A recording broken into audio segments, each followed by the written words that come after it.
नमस्कार। आज मैं आप लोगों के समक्ष माखनलाल चतुर्वेदी जी के बारे में कुछ बता रही हूँ। माखनलाल चतुर्वेदी जी का जन्म 4 अप्रैल 1889 ईस्वी को मध्य प्रदेश के होशंगाबाद जिले के बावई गांव में एक वैष्णव परिवार में हुआ था। मिडिल स्कूल की परीक्षा पास करने के बाद 1904 में खंडवा के मिडिल स्कूल में 8 रुपए के मासिक वेतन पर वे अध्यापक नियुक्त हुए। स्वाध्याय से उन्होंने संस्कृत और अंग्रेजी का भी अच्छा ज्ञान प्राप्त कर लिया था। ये लोकमान्य तिलक के विचारों से बहुत प्रभावित थे। फिर उनका संपर्क गणेश शंकर विद्यार्थी से भी हुआ और दोनों ने गांधी जी से भी भेंट की। गांधी जी से जब ये भेंट किए तो चतुर्वेदी जी के जीवन को एक नई दिशा मिली। वे पूरी तरह राष्ट्रीयता की भावना से ओतप्रोत हो गए। उन्होंने राष्ट्रीय कविताएं लिखकर 1919 में कर्मवीर साप्ताहिक का संपादन प्रारंभ किया। वे राजनीति और साहित्य दोनों क्षेत्रों में साथ साथ आगे की ओर बढ़ रहे थे। सन 1921 में उन्हें राजद्रोह के अपराध में सजा हुई। 1923 के नागपुर के झंडा सत्याग्रह में उन्होंने भाग लिया। 1923 में ही गणेश शंकर विद्यार्थी के गिरफ्तार हो जाने पर चतुर्वेदी जी कुछ समय तक प्रताप के संपादक भी रहे। 1930 के असहयोग आंदोलन में चतुर्वेदी जी को फिर जेल की सजा हुई। जेल से छूटने पर उनकी अध्यक्षता में मध्य भारत में भारत प्रजा मंडल का गठन हुआ। राजनीति में आकंठ डूबे रहने के बावजूद माखनलाल चतुर्वेदी जी की साहित्यिक साधना चलती रही। वे एक भारतीय आत्मा के नाम से कविताएं लिखते रहते थे। उनकी प्रमुख कृतियां हैं हिम तरंगिनी, हिम किरीतनी, माता, युगचरण, समर्पण, समय के पांव, मरण ज्वार, वेणु लो गूंजे धरो। साहित्य देवता, अमीर इरादे, गरीब इरादे, चिंतक की लाचारी, कला का अनुवाद आदि निबंध संग्रह और कहानी संकलन है। उनकी रचित पुष्प की अभिलाषा शीर्षक छोटी सी कविता आज भी अत्यंत लोकप्रिय है। उस कविता को मैं आपको बस सुना रही हूँ। चाह नहीं मैं सुरबाला के गहनों में गुंथा जाऊं, चाह नहीं प्रेमी माला में बिंद प्यारी को ललचाऊं, चाह नहीं सम्राटों के शव पर है हरि डाला जाऊं, चाह नहीं देवों के सिर पर चढ़ूं भाग्य पर इठलाऊं, मुझे तोड़ लेना बनमाली उस पद पर देना तुम फेंक, मातृभूमि पर शीश चढ़ाने जिस पथ जावे वीर अनेक। माखनलाल चतुर्वेदी जी को उनके साहित्यिक योगदान के लिए साहित्य अकादमी, हिंदी साहित्य सम्मेलन और सागर विश्वविद्यालय आदि ने पुरस्कृत किया और मानद उपाधियों से इन्हें संपादित भी किया। हिंदी साहित्य सम्मेलन के हरिद्वार अधिवेशन की अध्यक्षता उन्होंने ही की थी। मध्य प्रदेश सरकार की ओर से इन्हें थैली भेंट की गई और भारत सरकार ने इन्हें पद्म भूषण के अलंकरण से सम्मानित किया। 30 जनवरी 1968 को इनकी मृत्यु हो गई।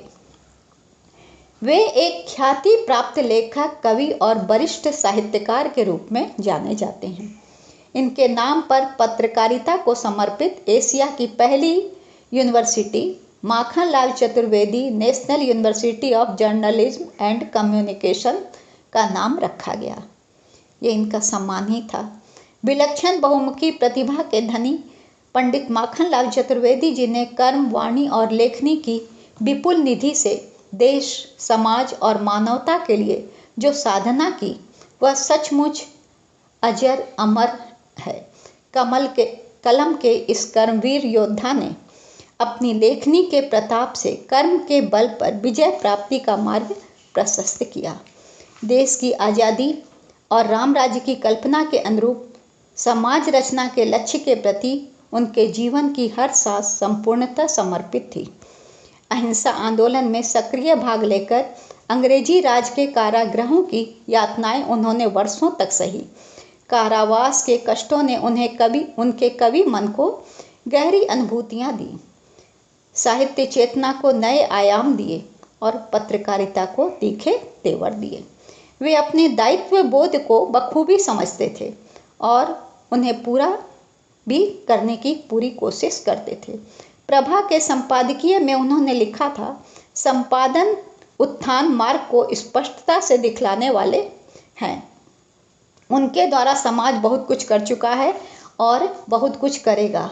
करोड़ों जनसमूह से भरा हुआ समाज एक तरफ विरोध बनकर खड़ा रहने पर भी वह दूसरी तरफ अकेला ही बिना भयभीत हुए दया, नम्रता एवं प्रेम पर अपने को अवलंबित खड़ा रहता है। संपादक के उत्तरदायित्व को जिस खूबी से उन्होंने व्यक्त किया, उतनी तेजस्विता से निभाया भी। काव्य साहित्य और राष्ट्रीय आंदोलन के प्रांगण की तरह पत्रकारिता के क्षेत्र में कोई जंजीर उन्हें बांध नहीं सकी। उनकी लेखनी भद्रता और मर्यादा की कायल थी, मात्र भय, त्रास अथवा बंधनों की नहीं। एक बार चतुर्वेदी जी ने कहा था, हम फक्कड़ सपनों के स्वर्ग को लुटाने निकले हैं। इस दुनिया में किसी की फरमाइश के जूते बनाने वाले चर्मकार नहीं हैं हम।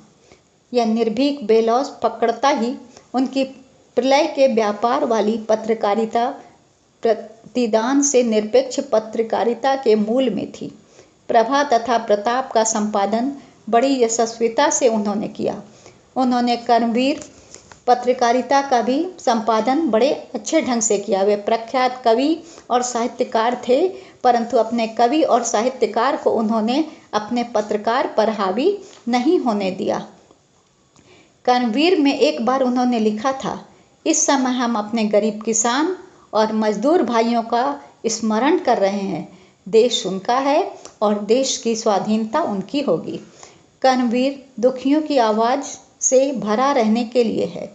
इसी से वह अपने द्वारा किसी भी प्रकार की साहित्य सेवा न हो सकने का अपराधी है, किंतु यह अपराध वह जानबूझकर करता रहेगा, क्योंकि काव्यशास्त्र का विनोद उस दिन सूझेगा जिस दिन उसके शरीर पर चिथड़ा, पेट में टुकड़ा और रहने के लिए अपना मुल्क होगा। पंडित माखनलाल चतुर्वेदी जी की ये पंक्तियाँ आज भी प्रासंगिक हैं। किसान, मजदूर और गरीब की ये समस्याएं आज भी बरकरार हैं। उनकी पत्रकारिता और उनका जो लेखन है वो आज भी प्रासंगिक है, कालातीत नहीं हुए हैं। धन्यवाद।